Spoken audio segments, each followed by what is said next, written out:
शिमला के ट्याली में पिछले 4 महीने से बस सेवा ठप है। स्थानीय लोगों को दिक्कतों का सामना करना पड़ रहा है। ट्याली मंदिर से माईपुर तक 3 किलोमीटर का रोड की बरसात के बाद मरम्मत नहीं हुई है। इस सड़क को अभी तक ठीक नहीं किया गया। पीडब्ल्यूडी के सुस्त रवैये के कारण 3 पंचायत के लोगों को आने जाने में दिक्कत हो रही है। लोगों को बस के लिए 3 किलोमीटर का पैदल सफर करना पड़ रहा है। सोशल वेलफेयर एसोसिएशन शिमला के प्रधान मोहन शर्मा ने कहा कि बस सेवा ना होने से 3 पंचायतों के लोग परेशान हो रहे हैं, जिसमें ग्राम पंचायत ट्याली, बलग और दघाली शामिल है। पीडब्ल्यूडी को ट्याली मंदिर से माईपुर तक के रोड को जल्द से जल्द ठीक करना चाहिए, ताकि एचआरटीसी इस रूट में बस को सुचारू रूप से चलाए। उनका कहना है कि पिछले 4 महीनों से लगातार इस समस्या को लेकर एचआरटीसी से गुहार लगा रही है, लेकिन अभी तक बस शुरू नहीं की है। बीजेपी सरकार मुद्दों पर राजनीति नहीं करती। बीजेपी चुनाव जीतने के लिए बलात्कारियों का सहारा लेती है। यह बात आज शिमला में कांग्रेस की राष्ट्रीय प्रवक्ता सुप्रिया श्रीनेट ने कही। उन्होंने कहा कि चुनाव जीतने के लिए बलात्कारियों का सहारा लिया जा रहा है। सुप्रिया श्रीनेट ने पत्रकार वार्ता के दौरान कहा कि महिला सुरक्षा की बात करने वाली बीजेपी सरकार में 2 साल की बच्ची भी सुरक्षित नहीं है। मनाली में 2 साल की बच्ची से दरिंदगी की गई। वह बच्ची जिंदगी और मौत के बीच जूझ रही है। भाजपा शासित राज्य में यह नया नहीं है। देश भर में बीजेपी शासित राज्यों में यही हाल है। उन्होंने कहा कि बीजेपी बलात्कारियों के बल पर चुनाव लड़ रही है। गुजरात में चुनाव से पहले 11 बलात्कारियों को रिहा किया गया। लोगों को बात किसी और मुद्दे पर करनी थी, लेकिन जब मनाली में 2 साल की बच्ची के साथ एक जघन्य अपराध की घटना आई और वो नाले में पड़ी मिली, तो हमें लगा कि नहीं, बाकी सारी बातें एक तरफ है, महिला सुरक्षा की, लड़कियों की सुरक्षा की, ऐसे जघन्य अपराध जो होते हैं वो एक तरफ है और पहले उसके बारे में बात करी जाएगी। अगर हमारे देश की बेटियां सुरक्षित नहीं है तो बाकी सारी बातें जबानी जमा खर्च है। तो सबसे पहले तो हम उस परिवार के साथ, उस बेटी के साथ, उन पर क्या बीत रही होगी इस समय, शोक व्यक्त करते हैं, दुख व्यक्त करते हैं, खेद व्यक्त करते हैं और यह भी बताते हैं कि इस चीज से गुस्सा भी बहुत आता है। कौन है ये लोग जिनको लगता है कि वो ऐसा करके एक मासूम 2 साल की बच्ची के साथ बच जाएंगे? 2 साल की बच्ची के साथ ऐसा जघन्य अपराध की वो अभी जूझ रही है अस्पताल में। हमारी इकाई लोकली इस पर प्रदर्शन करेगी, इस बात को उठाएगी, लेकिन सवाल यह है कि हिमाचल में ये जो खोखले दावे महिला सुरक्षा के किए जाते थे, उनकी असलियत क्या है? चाहे मनाली की छोटी सी बेटी हो या कांगड़ा में एक सड़ी गली लाश मिली हो जिसके हाथ पैर बंधे हो, या नेरवा में घास काटने गई युवती हो, उसका शव अगले दिन मिला हो, ये मामले क्यों नहीं थम रहे? और ऐसी खबरें पूरे हिमाचल से क्यों आ रही हैं? क्यों भाजपा शासित प्रदेशों में महिलाएं असुरक्षित हैं? शिमला जिला के नेरवा में घर से घास लेने गई महिला का शव तकरीबन 4 दिन बाद पेड़ से लटका हुआ मिला। हालांकि यह हत्या है या आत्महत्या, इसका खुलासा अभी तक नहीं हो पाया है। पुलिस ने मौके पर पहुंचकर शव को फंदे से नीचे उतारा और पोस्टमार्टम के लिए आईजीएमसी शिमला भिजवाया है। पुलिस ने मृतक महिला के ससुराल पक्ष और मायके वालों के बयान दर्ज कर लिए हैं और इसी के आधार पर आगामी कार्रवाई अमल में लाई गई है। प्राप्त जानकारी के अनुसार पूजा पत्नी सुरन निवासी ग्राम शवाला तहसील नेरवा 31 अक्टूबर की सुबह घर से यह कहकर निकली थी कि वह घास लेने जा रही है। जब दोपहर तक भी महिला वापस नहीं लौटी तो परिजनों ने इसकी तलाश शुरू की।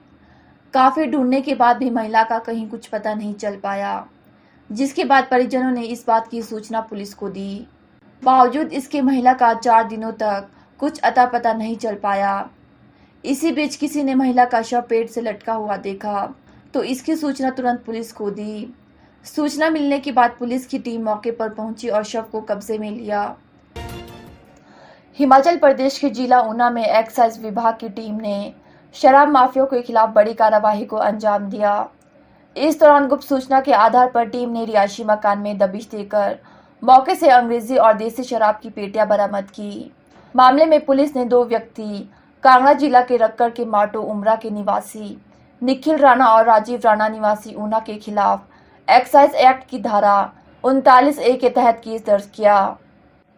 जानकारी के अनुसार एक्साइज विभाग को गुप्त सूत्रों से सूचना प्राप्त हुई कि अम्ब रोड पर पुरानी सब्जी मंडी के पास रिहायशी मकान में भारी मात्रा में अवैध शराब की पेटियां रखी हुई है। पुख्ता सूचना के आधार पर एक्साइज कमिश्नर की अगुवाई में टीम ने मौके पर छापा मारा। इस दौरान यहां से अंग्रेजी शराब की 1672 बोतलें, 591 हाफ, 171 पव्वे और 108 बोतलें देसी शराब की बरामद हुई। एसपी अरजीत सेन ठाकुर ने इसकी पुष्टि की है। कांग्रेस की 10 गारंटियों को लेकर बीजेपी लगातार हमलावर है। बीजेपी ने इसे कांग्रेस का सत्ता हथियाने का पैंतरा बताया है। बीजेपी प्रवक्ता ने शुक्रवार को शिमला में प्रेस कॉन्फ्रेंस कर कहा कि प्रदेश की जनता पढ़ी लिखी है, यह किसी के बहकावे में नहीं आएगी। बीजेपी प्रवक्ता मोहित सूद ने कहा कि कांग्रेस गारंटियों से जनता को गुमराह करने की कोशिश कर रही है। 2012 में कांग्रेस ने जो वादे किए वह पूरे नहीं हुए। कांग्रेस ने सभी के लिए सामाजिक सुरक्षा की घोषणा की, लेकिन कुछ नहीं हुआ। 2017 में बीजेपी की सरकार आने पर प्रदेश में वृद्धा पेंशन की उम्र 80 से घटाकर 60 वर्ष की गई। कांग्रेस सत्ता के लिए झूठे वादे करती है। उन्होंने कहा कि बेरोजगारी भत्ता देने की बात की थी, लेकिन वादा पूरा नहीं हुआ। छात्रों को तकनीकी शिक्षा के लिए लोन देने की घोषणा की, लेकिन धरातल पर कुछ नहीं हुआ। उन्होंने कहा कि कांग्रेस दोबारा गारंटियां देकर जनता को गुमराह कर रही है। और जो कांग्रेस प्रदेश की जनता को गुमराह कर रही है गारंटी के द्वारा, उनसे कुछ प्रश्न आपके समक्ष आपके माध्यम से उनको देना चाहता हूं। तो सबसे पहले बात करते हैं कि 2012 में जो कांग्रेस ने वादे और गारंटीज दिए थे, उन पे क्या इम्प्लीमेंटेशन हुई थी 2012 से लेके 2017 के बीच में। तो उसमें कुछ तथ्य हैं जो आपके समक्ष रखना चाहता हूं। 2012 में जब कांग्रेस सत्ता में आई थी तो उन्होंने वादा करा था कि सभी वर्गों को सामाजिक सुरक्षा दी जाएगी और न्याय और सम्मानजनक जीवन जीने के अवसर प्रदान किए जाएंगे। 2012 से 17 तक इस पे क्या कार्य हुआ, और जितना मेरे को नॉलेज है 2012 से 17 तक इस विषय पर कांग्रेस सरकार ने कोई कार्य नहीं करा। और जब 2017 में जयराम ठाकुर जी की भाजपा सरकार आई तब इस पे काम हुआ, और जो सामाजिक सुरक्षा 80 से ऊपर लोगों को दी जाती थी वो उसकी उम्र घटाकर हम 60 पर लाए।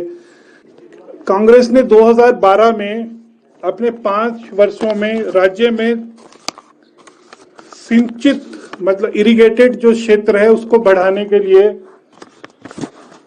उन्होंने वादा करा था कि इसको हम 40% कर देंगे पूरे। बड़े दुर्भाग्य। हिमाचल प्रदेश में करोड़ों के हीरे और गहने पकड़े गए हैं। हिमाचल विधानसभा चुनाव के मद्देनजर लगे नाकों के बीच से गहने हीरे तस्करी करके दिल्ली से उत्तराखंड ले जा रहे थे, लेकिन हरियाणा बॉर्डर के पास पांवटा साहिब में इन्हें पकड़ लिया गया। जिला सिरमौर के पांवटा साहिब में पुलिस के बहराल चेक पोस्ट पर चेकिंग के दौरान सफेद रंग की टोयोटो कार की तलाशी ली गई तो गहनों से भरा हुआ बॉक्स मिला। ड्राइवर से इसके कागजात मांगे गए तो वह कुछ नहीं दिखा पाया, साथ ही उसके पास बिल भी नहीं था। दिल्ली नंबर की गाड़ी थी और हीरे और गहने तस्करी करके हरियाणा सीमा पार करके हिमाचल होते हुए उत्तराखंड के देहरादून में ले जा रहे थे। आबकारी एवं कराधान विभाग ने बिना कागजात ले जा रहे इन गहनों पर जुर्माना लगाया है। डीएसपी उमाकांत ठाकुर ने मामले की पुष्टि करते हुए बताया कि उसमें से 3 किलोग्राम हीरे और आभूषण बरामद हुए, जिसकी कीमत 1,60,50,708 आंकी गई है।